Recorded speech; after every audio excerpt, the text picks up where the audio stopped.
TV, forever on fire. ವಿಪಕ್ಷಗಳಿಗೆ ಆಹಾರವಾಯ್ತಾ Mangaluru ಬ್ಯಾಂಕ್ನ ದರೋಡೆ. CM Siddaramaiah ಮಂಗಳೂರಿನಲ್ಲೇ ಇದ್ದಾಗಲೇ ಈ ದರೋಡೆ ನಡೆದಿರೋದು. ಸರ್ಕಾರ ಪೊಲೀಸ್ ಇಲಾಖೆಗೆ ತೀವ್ರ ಮುಜುಗರವನ್ನ ತರಿಸಿದಂತ ಘಟನೆ ಇದು.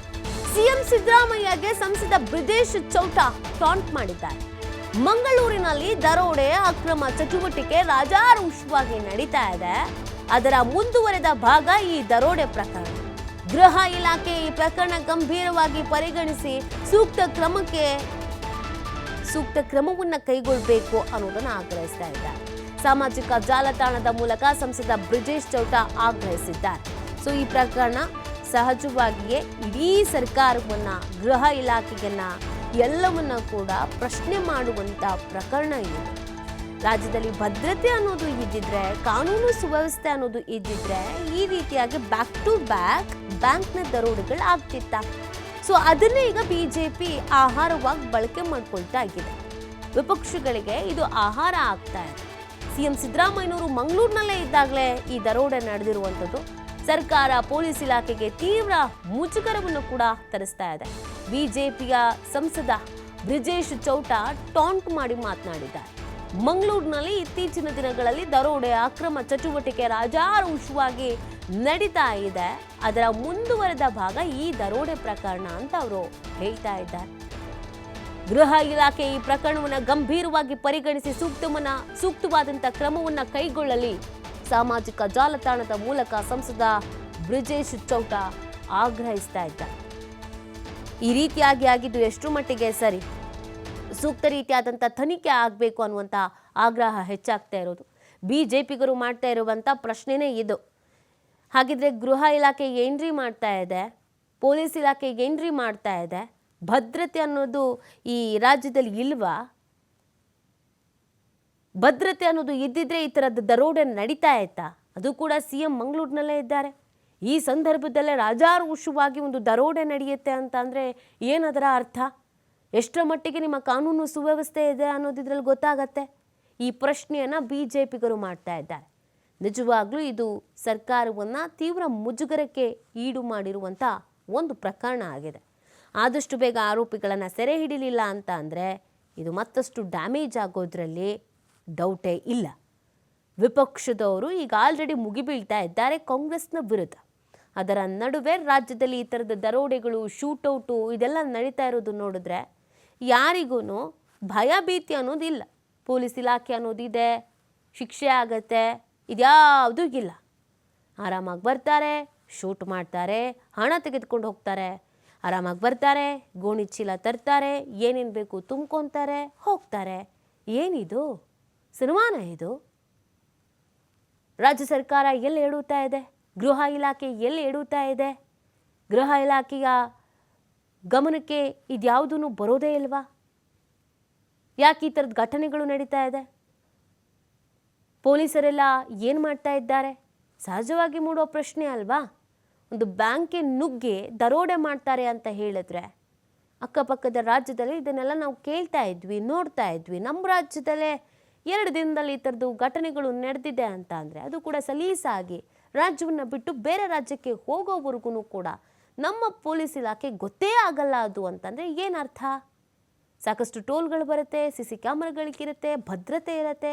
ಅಷ್ಟಿದ್ರೂ ಕೂಡ ಹೇಗೆ ದರೋಡೆ ನಡೆಯುತ್ತೆ ನೋಡಿ. ಇದು ಸಂಸದರ ಪ್ರಶ್ನೆ. ಸಾಮಾಜಿಕ ಜಾಲತಾಣದಲ್ಲಿ ಅವರು ಪ್ರಶ್ನೆ ಮಾಡಿರುವಂಥದ್ದು. ಎಷ್ಟರ ಮಟ್ಟಿಗೆ ಕಾನೂನು ಸುವ್ಯವಸ್ಥೆ ಹದಗೆಟ್ಟಿದೆ ಅನ್ನೋದಕ್ಕೆ ಇದು ಸತ್ಯ ದರ್ಶನ ಆಗಿದೆ ಅಂತ ಹೇಳ್ತಾ ಇದ್ದಾರೆ. ಹಾಡಹಗಲೇ ದುಷ್ಕರ್ಮಿಗಳು ಬ್ಯಾಂಕ್ ದರೋಡೆ ನಡೆಸುವ ಮೂಲಕ ರಾಜ್ಯದಲ್ಲಿ ಕಾನೂನು ಸುವ್ಯವಸ್ಥೆ ಎಷ್ಟು ಮಟ್ಟಿಗೆ ಹದಗೆಟ್ಟು ಹೋಗಿದೆ ಎಂಬುದರ ಸತ್ಯ ದರ್ಶನ ಆಗಿದೆ ಅಂತ ಹೇಳ್ತಾ ಇದ್ದಾರೆ. ಮಂಗಳೂರಲ್ಲಿ ದರೋಡೆಗಳು, ಅಕ್ರಮ ಮತ್ತು ಕಾನೂನು ಬಾಹಿರ ಚಟುವಟಿಕೆಗಳು ರಾಜಾರೋಷವಾಗಿ ನಡೀತಾ ಇದ್ದು ಇದರ ಮುಂದುವರೆದ ಭಾಗ ಈ ಘಟನೆ ಅಂತ ಹೇಳಿದ್ದಾರೆ. ಮಂಗಳೂರಿನಲ್ಲಿ ಇಲ್ಲಿವರೆಗೆ ನಡೆದಂಥ ಇಂತಹ ಎಲ್ಲ ಪ್ರಕರಣಗಳ ಬಗ್ಗೆ ಮಂಗಳೂರು ಪೊಲೀಸ್ ಆಯುಕ್ತರು ಹಾಗೂ ರಾಜ್ಯ ಗೃಹ ಸಚಿವರು ಗಂಭೀರವಾಗಿ ಪರಿಗಣಿಸಿ ತಕ್ಷಣವೇ ಸೂಕ್ತ ಕ್ರಮವನ್ನು ಕೈಗೊಳ್ಳಬೇಕಾಗುತ್ತೆ ಅನ್ನುವಂಥ ಆಗ್ರಹವನ್ನು ಕೂಡ ಮಾಡಲಾಗ್ತಾ ಇದೆ.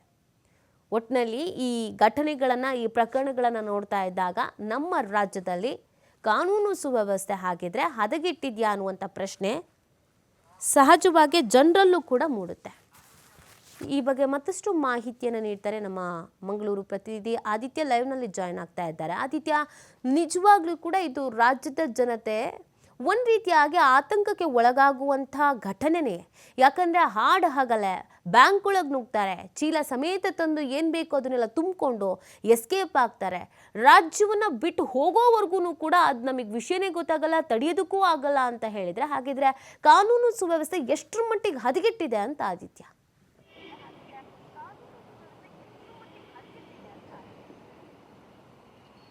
ನೀತಿ ನಿಜವಾಗ್ಲೂ ಒಂದು ಆತಂಕಕಾರಿ ಬೆಳವಣಿಗೆ ಇದು ಹೌದಾಗಿದೆ. ಯಾಕಂದ್ರೆ ನಿನ್ನೆ ಸಿಎಂ ಮಂಗಳೂರು ಭಾಗದಲ್ಲಿ ಇದ್ರು, ಅದು ಕೂಡ ಸಿಎಂ ಮಂಗಳೂರು ಭಾಗದಲ್ಲಿ ಇರುವಂತಹ ಸಂದರ್ಭದಲ್ಲೇ ಇಂತಹ ದೊಡ್ಡ ಮಟ್ಟಿನ ದರೋಡೆ ಕೇವಲ 6 ನಿಮಿಷದಲ್ಲಿ ದರೋಡೆ ಪ್ರಕ್ರಿಯೆ ಅನ್ನುವಂಥದ್ದು ಮುಗಿಯುತ್ತೆ. ಸಲೀಸಾಗಿ ಆರೋಪಿಗಳು ಬರ್ತಾರೆ, ಬ್ಯಾಂಕ್ ಒಳಗೆ ನುಗ್ತಾರೆ, ಏನೋ ಅವರಿಗೆಲ್ಲ ವ್ಯವಸ್ಥೆಗಳು ಗೊತ್ತಿದೆ ಅನ್ನೋ ರೀತಿಯಲ್ಲೇ ಒಂದು ದರೋಡೆಯನ್ನ ಕೂಡ ಮಾಡ್ತಾರೆ. ಎಲ್ಲಿ ಹಣ ಇದೆ, ಎಲ್ಲಿ ಚಿನ್ನಾಭರಣ ಇದೆ, ಅದೇ ಮೂಮೆಂಟಿಗೆ ಅಲ್ಲಿನ ಒಂದು CC ಕ್ಯಾಮೆರಾ ಕೂಡ ಆಫ್ ಆಗಿರುತ್ತೆ.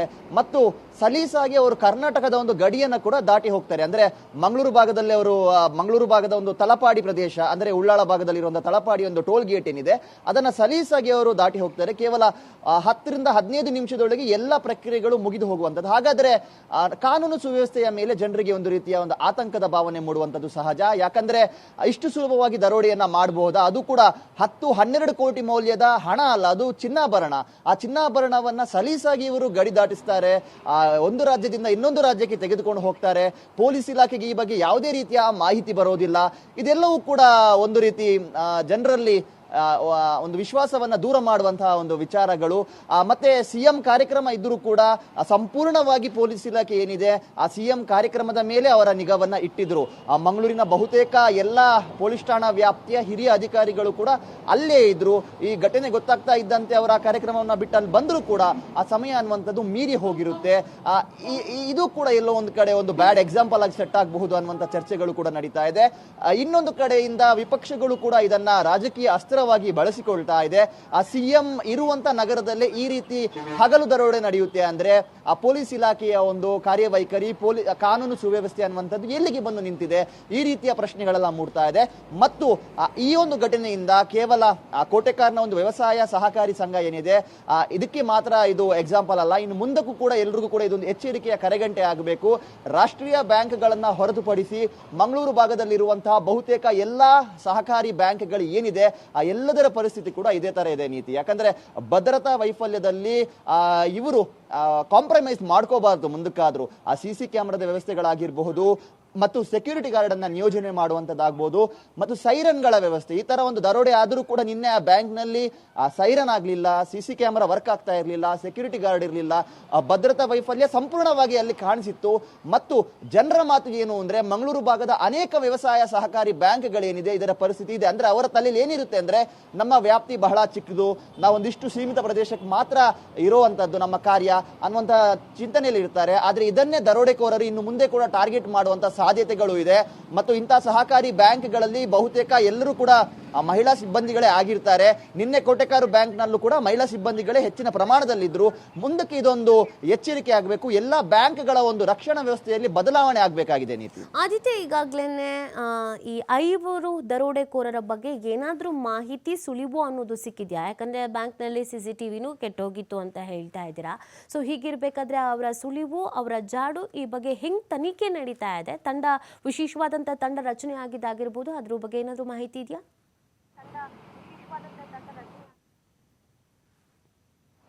ನೀತಿ, ನಿನ್ನೆ ಈ ದರೋಡೆಕೋರರು ಫಸ್ಟಿಗೆ ಬಂದಂತ ಮಾಹಿತಿ ಪ್ರಕಾರ ಅವರು ಮಂಗಳೂರು ಕಡೆ ಹೋಗಿದ್ರು ಅಂತ ಹೇಳಲಾಗ್ತಾ ಇತ್ತು. ಆದ್ರೆ ನಿನ್ನೆ ಅವರು ಕೇರಳ ಭಾಗಕ್ಕೆ ಹೋಗಿರುವಂತದ್ದು ಕನ್ಫರ್ಮ್ ಆಗಿದೆ. ತಲಪಾಡಿ ಟೋಲ್ ಗೇಟ್ ಏನಿದೆ ಇದನ್ನ ದಾಟಿ ಅವರು ಹೋಗಿದ್ದಾರೆ. ಆ ಕಾರಿಗೆ ಫೇಕ್ ನಂಬರ್ ಪ್ಲೇಟ್ ಅನ್ನ ಕೂಡ ಅಳವಡಿಸಿದ್ದಾರೆ. ಪಕ್ಕ ಪ್ರೀ ಪ್ಲಾನ್ಡ್ ರಾಬರಿ ಇದು. ಆ ಫಿಯಟ್ ಕಾರಿಗೆ ಒಂದು ಫೇಕ್ ನಂಬರ್ ಪ್ಲೇಟ್ ಅನ್ನ ಅಳವಡಿಸಿ ಆ ತಲಪಾಡಿ ಟೋಲ್ ಗೇಟ್ ನಲ್ಲಿ ಹಣವನ್ನ ಕೊಟ್ಟು ರಶೀದಿಯನ್ನ ಪಡೆದಿದ್ದಾರೆ. ಸಾಮಾನ್ಯವಾಗಿ ಫಾಸ್ಟ್ ಟ್ರ್ಯಾಗ್ ಇಂದ ಕಟ್ ಆಗುತ್ತೆ, ಆದ್ರೆ ಇವರು ಹಣವನ್ನ ಕೊಟ್ಟು ರಶೀದಿಯನ್ನ ಪಡೆದು ಕೇರಳದತ್ತ ತೆರಳಿದ್ದಾರೆ. ಈಗ ಪೊಲೀಸ್ ಇಲಾಖೆ ಕೂಡ ಒಂದು ವಿಶೇಷ ತಂಡಗಳನ್ನ ರಚನೆ ಮಾಡಿದೆ. ಮಂಗಳೂರು ಕಮಿಷನರ್ ಅನುಪಮ್ ಅಗರ್ವಾಲ್ ಈ ಬಗ್ಗೆ ಮಾಹಿತಿಯನ್ನು ನೀಡಿದ್ದಾರೆ. ಒಂದು ವಿಶೇಷ ತಂಡಗಳನ್ನ ರಚಿಸಿ ಕೇರಳ ಭಾಗದಲ್ಲಿ ಈಗ ತಲಾಶೆನ ನಡೆಸ್ತಾ ಇದ್ದಾರೆ. ಮಂಗಳೂರಿನಿಂದ ಈ ಕೇರಳ ಬಾರ್ಡರ್ ನಿಂದ ಹಿಡಿದು ಕಳ್ಳರು ಹೋಗಿರುವಂತಹ ಹಾದಿಯ ಉದ್ದಗಲದಲ್ಲಿರುವಂತಹ ಎಲ್ಲಾ ಸಿಸಿ ಕ್ಯಾಮೆರಾಗಳ ಪರಿಶೀಲನೆ ಅನ್ನುವಂಥದ್ದು ನಡೀತಾ ಇದೆ. ಹಾಗಾಗಿ ಕೇರಳದಲ್ಲೇ ಈಗ ಮಂಗಳೂರು ಪೊಲೀಸರು ಬೀಡು ಬಿಟ್ಟಿರುವಂತದ್ದು. ಇವತ್ತು ಮಧ್ಯಾಹ್ನದ ಒಳಗೆ ಒಂದು ದೊಡ್ಡ ಡೆವಲಪ್ಮೆಂಟ್ ಅಂದ್ರೆ ಇದಕ್ಕೊಂದು ಲೀಡ್ ಸಿಗುವಂತ ಸಾಧ್ಯತೆಗಳು ಕೂಡ ಇದೆ. ನೀತಿ. ಓಕೆ, ಥ್ಯಾಂಕ್ ಯು ಆದಿತ್ಯ ತಮ್ಮ ಡೀಟೇಲ್ಸ್ಗಾಗಿ.